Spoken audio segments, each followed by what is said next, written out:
Bharatiya Janata party సభ్యత్వ నమోదు కార్యక్రమం విజయవంతం చేయాలని బీజేపీ నాయకులు రెడ్డి పావని, ద్వారపురెడ్డి శ్రీనివాస్ పిలుపునిచ్చారు.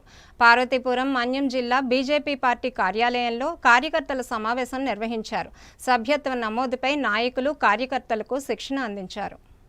భారతీయ జనతా పార్టీ 5 ఏళ్ల తర్వాత సభ్యత్వ నమోదు కార్యక్రమాన్ని చేపడుతున్న సందర్భంగా పార్వతీపురం మన్యం జిల్లా బీజేపీ పార్టీ కార్యాలయంలో కార్యకర్తలకు శిక్షణ కార్యక్రమం నిర్వహించారు. ఈ సమావేశానికి భారతీయ జనతా పార్టీ విజయనగరం మన్యం జిల్లా అధ్యక్షులు రెడ్డి పావని, ద్వారపురెడ్డి శ్రీనివాసరావు హాజరయ్యి పార్టీ నాయకులు, కార్యకర్తలకు శిక్షణ అందించారు. ఈ సందర్భంగా వారు మాట్లాడుతూ జిల్లాలో సెప్టెంబర్ 4 నుంచి సభ్యత్వ నమోదు కార్యక్రమం ప్రారంభమైందని, నవంబర్ నెల 10వ తేదీ వరకు సభ్యత్వాలు స్వీకరిస్తారని తెలిపారు. 2.67 లక్షల మందిని సభ్యులుగా చేర్చుకోవాలనే లక్ష్యంగా ఈ ఏడాది సభ్యత్వ నమోదు చేపడుతున్నామన్నారు. పార్టీని క్షేత్రస్థాయికి తీసుకువెళ్లి సభ్యత్వ నమోదు కార్యక్రమాన్ని విజయవంతం చేయాలని కోరారు.